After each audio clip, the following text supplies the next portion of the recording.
بسم اللہ الرحمن الرحیم۔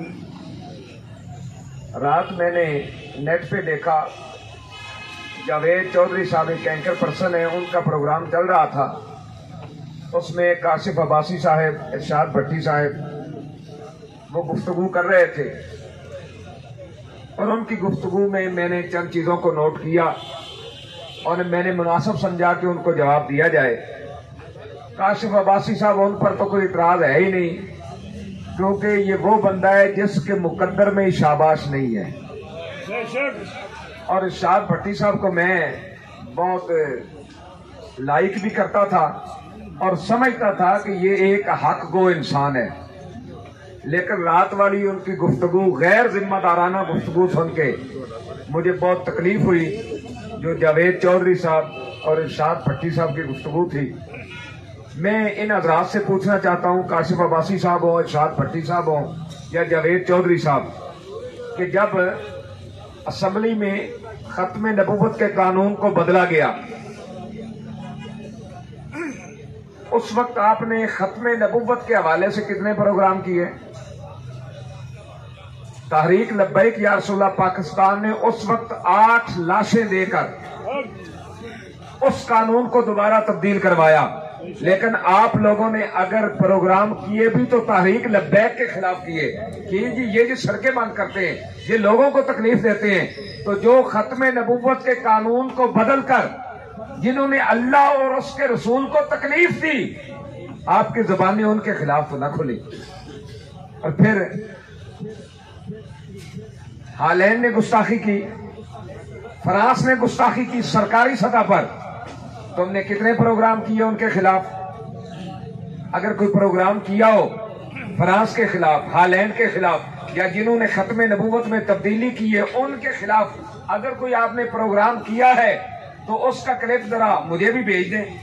میں ایک ذمہ دار بندہ ہوں تحریک لبیک یا رسول اللہ پاکستان کی مجلس شورا کا، اور میرا نمبر ہے 0333697465 I want to listen your answer about ختم نبوت and ناموس رسالت صلی اللہ علیہ وسلم۔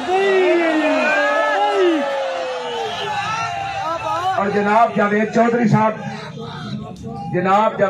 صاحب، آپ کے جھوٹ بولنے پہ ہمیں کوئی اعتراض نہیں ہے، جتنا مرضی بولیں۔ اعتراض اس بات پر ہے کہ جب آپ درود پاک پڑھ کے جھوٹ بولنا شروع کرتے ہیں نا تو ہمیں بڑی تکلیف ہوتی ہے۔ اور جناب کہہ رہے تھے کل کہ جناب یہ ناموس رسالت کا نام تھا، یہ تو سعد رضوی کو چھڑوانے کے لیے تھا، یہ فورس شیڈول ختم کروانے کے لیے تھا، یہ FIRs کے اخراج کے لیے تھا، اور اپنے اسیران کی رہائی کے لیے تھا۔ بھئی تمہیں کس نے کہا ہے کہ تم کرسی عدالت پر بیٹھ کر یہ فیصلے کرو کہ جناب یہ تو ناموس رسالت کا معاملہ ہی نہیں ہے؟ کیا آپ اس بات پہ ہمارے ساتھ آتے ہیں کہ کل جب معاہدہ سامنے آئے اگر اس کی پہلی شک کی ناموس رسالت ہو تو کیا تم اپنا منہ کالا کروانے کے لیے تیار ہو؟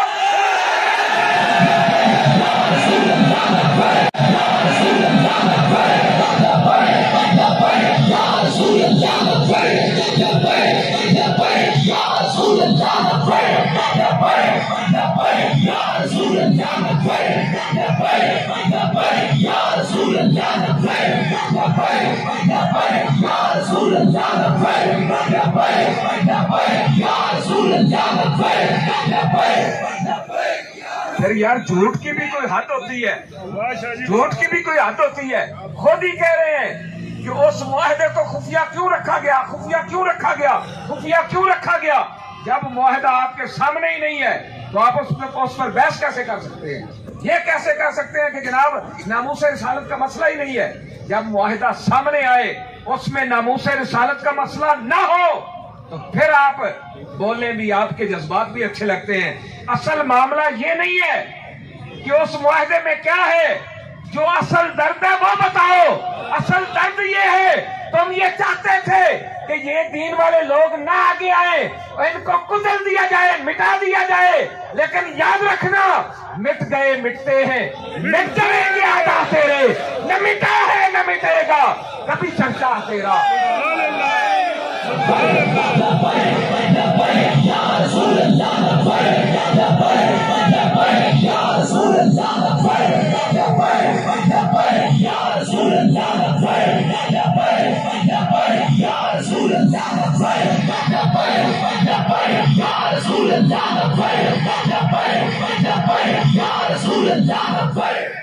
اصل درد ہے نا تمہیں وہ اصل درد بتاؤ.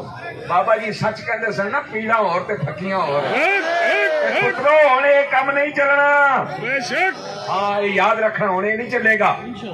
جب مسجد رحمت للعالمین میں انہوں نے وہاں پر حملہ کیا, ہم نے 27 لاشیں اٹھائیں, جن ظالموں اور بدماشوں نے گولی چلائی, کیا تم نے ان کے خلاف کوئی پروگرام کیا؟ اگر پروگرام کیا تو لاؤ نہ دکھاؤ ہمیں بھی بوکلے کہ ہم نے جنہوں نے یہ ظلم کیا ان کے خلاف یہ جناب بات کی ہے. تم نے کوئی بات نہ کی. ابھی ہم نے یہاں پہنچتے پہنچتے 16 لاشیں اٹھائیں. 16 لوگ حضور کی عزت و ناموس کے لیے شہید ہوئے. اور میں بار بار تحریک لبیک یا رسول اللہ پاکستان کے پلیٹ فارم سے یہ اعلان کرتا رہا, بھئی کہاں ہے پاکستان کا آزاد میڈیا جو کہتا ہے کہ ہم نے آزادی صحافت کے لیے قربانیاں دی ہیں. جب کرونا کی بات آئی تو مسجد کی دیواروں کے سوراخوں سے 5-5, 10-10 کیمرے لگا کے دیکھتے تھے کہ کہیں نمازی ساتھ ساتھ تو نہیں کھڑے. اور آج وہ سارا آزاد میڈیا کہاں گیا؟ ہم کہتے رہے میڈیا کو بھیجو, میڈیا دیکھے شیلنگ کون کر رہے, گولیاں کون چلا رہے, ان نہتے لوگوں پر جن کے پاؤں میں جوتے بھی نہیں ہیں ان پر گولیاں کون برسا رہا ہے. لیکن افسوس تم میں سے کوئی نہ آیا. کیوں کہ حکومت نے منع کر دیا تھا کہ کدھر انجتے نہیں.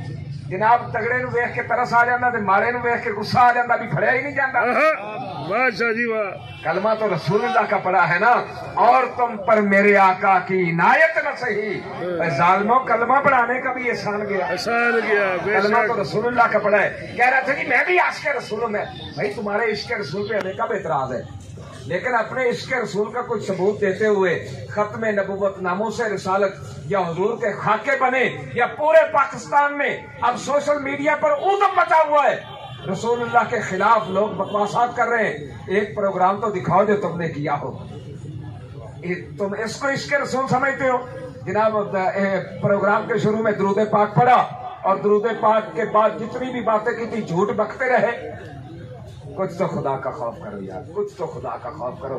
جب تمہیں پتہ ہی نہیں ہے معاہدہ کا پھر اس پہ تبصرہ کر رہے ہو. اور لاکھوں سلام ہو ان صحافیوں کو جن میں سمیع ابراہیم صاحب ہیں, مبشر لقمان صاحب ہیں, عارف امید بھٹی صاحب ہیں, اولیاء مقبول جان صاحب ہیں, جنہوں نے سخت ترین وقت میں بھی پریشر میں بھی حق کی بات کرتے رہے, حق کی آواز اٹھاتے رہے. وہ ہمارے خلاف بھی باتیں کی ہوں گی, ہمیں اس پر اعتراض نہیں ہے, لیکن اس کڑے وقت میں جو بھی ان کے ساتھ ہماری بات ہوئی, جو ہمارا انٹرویو لیا, انہوں نے من و عن اس کو نشر کیا. اور ہم ہی نہیں, انشاءاللہ العزیز آنے والے وقت میں بھی عاشقان رسول ان کی عظمت کو سلام پیش کرتے رہے. سبحان اللہ. بے شک. اور وکیل ٹی وی والے میاں داؤد صاحب, انہوں نے بھی بہت محنت کی, اللہ ان کو بھی عظیم عطا فرمائے, جنہوں نے 4 بار معاہدہ کر کے توڑا. کبھی تم نے ان کے خلاف بھی کوئی پروگرام کیا؟